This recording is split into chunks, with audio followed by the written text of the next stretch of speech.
don't know how they keep on getting away with this, but the A's have made yet another bad trade. Now, this one stems from the Matt Olson trade that happened. The centerpiece of that trade was Cristian Pache, also Shea Langoliers, but one of those guys was just DFA'd by the A's. He's probably not going to be on the team anymore. So that's why I'm rocking out with an A's hat today. I am not supporting them. I'm supporting any A's fan that is still left and watching. Shohei Ohtani is set to make history for the 2023 season. We'll talk about how much money he's going to be making because it's a lot. And then also in today's recap, the Orioles, they made a confusing move in my opinion. They have demoted Grayson Rodriguez. I thought that he was going to be my favorite to win the Rookie of the Year, but he doesn't even make the opening day roster. All of that in today's spring training recap. And just to warn you guys, today is the final spring training recap of the season because tomorrow I'll be uploading a video where we grade every single offseason from every single club just to recap what happened over the last few months. And also on opening day, my 2023 predictions will be coming out. AL MVP, NL Cy Young. We're going to be talking about everything. Let me know your predictions in the comment section down below. And without further ado, let's get back into the recap. So let's go ahead and kick it to the Phillies game where JT Realmuto was reaching back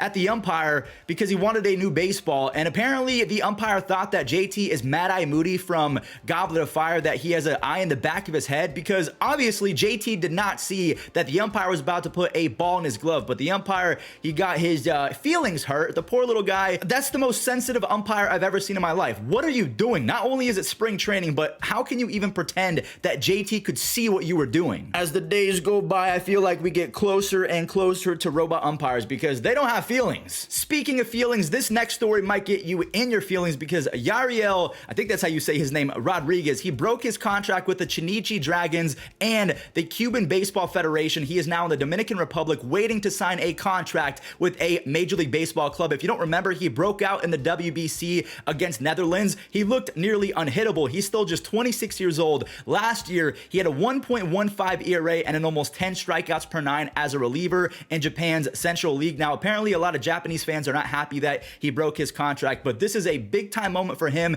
He's about to get paid. Another cool moment, Sergio Romo signed a minor league contract with the Giants so he could retire as a San Francisco Giant. He made one final appearance. Obviously, it was an exhibition game. It's not going to matter, but Hunter Pence, he came out to make the pitching change, and that right there marks the end of an era. Sergio Romo, he won 3 championships with the Giants. When he was teamed up with Brian Wilson, both of those guys were nearly unhittable for a stretch of time. I mean, I'm not going to lie to you guys. Seeing him retire, knowing that Brian Wilson has been out the game for quite some time, as well as Tim Lincecum, even Buster Posey recently, I feel old. We have a contract extension. Nico Horner and the Chicago Cubs have agreed on a 3-year extension. He bought out 1 year of free agency, so technically it's only a 1-year extension. He's still going to hit the market at 29 years old. Nico, he is a prime candidate to break out even more. He is one of the best defenders in all of baseball. He is quick on the bases. Hopefully the bat keeps on progressing because if it does, he's going to be one of the better players in baseball. So Nico Horner is going to be a free agent at 29 years old. And speaking of 29-year-olds, Shohei Ohtani, he's going to be 29 this year, and he is set to make a whopping $70 million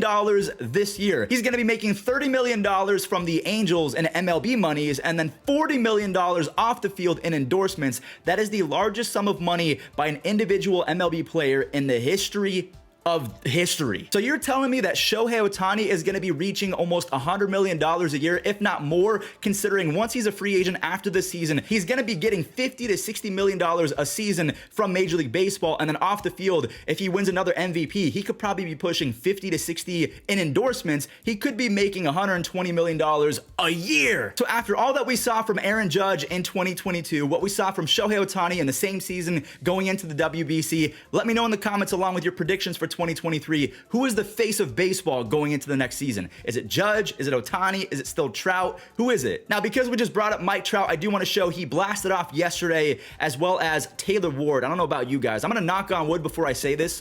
You can hear it, but I have a good feeling about Anaheim this year. Shohei Ohtani, he is raking in the WBC. He looks great on the pitching side of things. Trout is healthy. Again, knock on wood. Taylor Ward might break out even more. They have guys like Brandon Drury, Hunter Renfroe, Rendon. Again, I've knocked on wood, so you can't blame me for the jinx, but I like the chances of the Angels finally making the playoffs and we get some more playoff action between Mike Trout and Shohei Ohtani. Before we talk about some pretty terrible news for Guardians fans, look at this tweet right here. Andrés Giménez and the Guardians are about to secure a long-term contract extension. No Francisco Lindor 2.0. Andrés, he's here to stay. We have some devastating news, at least if you're a Guardians fan like me. I'll talk about this real quick. Tristan McKenzie, he's going to be missing nearly 8 weeks with a shoulder sprain. He's going to be resting for the next 2 weeks and then they'll reevaluate him, but I feel like a shoulder sprain is nothing to mess with, so hold him out for as long as possible. This is soul crushing considering the White Sox are going to be better on paper, the Twins are better and healthier, but yeah, I am not happy as a Guardians fan. In fact, I'm quite sad. Now, before we talk about that dumb ace trade, I do want to kind of talk about something a little bit more lighter in terms of news. Kyle Lewis, he grabbed a spot with the Diamondbacks. I was a little bit worried that he was not going to make the club even though he was raking, but the Diamondbacks, they made their decision. They optioned Pavin Smith to AAA. That means that Kyle Lewis, who went off in spring, a .430 batting average with 6 extra base hits, 11 RBIs, and a 1400 OPS. He's going to get some at-bats with the Arizona Diamondbacks. Again, they don't have a lot of room in that outfield, but maybe he's going to be a platoon guy with Alec Thomas or even someone like Jake McCarthy, because Corbin Carroll, he's going to get 500 at-bats. He is not going to be a platoon guy. All right, let's talk about that A's trade that just keeps on looking worse and worse. So we know that Matt Olson was a monster last year, and speaking of Matt Olson, he just hit his 8th home run in spring training. He looks like he's going to hit 50 or 60 this year. Yeah, he was traded for Pache, and it just looks awful now because fast forward to today, Pache will not be making the opening day roster according to reports. Now, he was the biggest part of that trade along with Shea Langoliers, and Langoliers, he looks pretty good, but even with Pache hitting 302 in spring training, it wasn't enough. Esteury Ruiz, he beat out Pache. They're probably going to have Ramon Laureano in left field, and then maybe someone like Seth Brown or JJ Bleday in right field. I don't know how the outfield is going to shape up, but Pache, he's going to get DFA'd. If they can't find a trade, they'll release him. If he clears waivers, that means that the A's can retain him and send him to the minors, but I feel like Pache, considering he was once upon a time a top prospect in baseball, someone's going to trade for him or someone is going to sign him to a contract if he does get released. So either way, he's going to get picked up, but that trade looks so bad a couple years later. I know that Grayson Rodriguez wasn't great in spring training, but I for sure thought that he was going to make the opening day roster. He was optioned to AAA, and they were pretty blunt about it. They basically said, yeah, we did not see enough. He didn't bring his best version of himself to spring training, and because of the 7 walks he had over 15 innings, even though he looked nasty with 19 strikeouts in those 15 innings, it wasn't enough, obviously, to persuade them that maybe he could correct those mistakes in the big leagues. To be honest with you, Grayson Rodriguez is the key to the Orioles' success in 2023 if they want to make the playoffs, because the Yankees, they're better. The Rays are going to be really good. The Blue Jays are obviously way better than last year. There's not really much room for error, and not having Grayson as your ace going into 2023,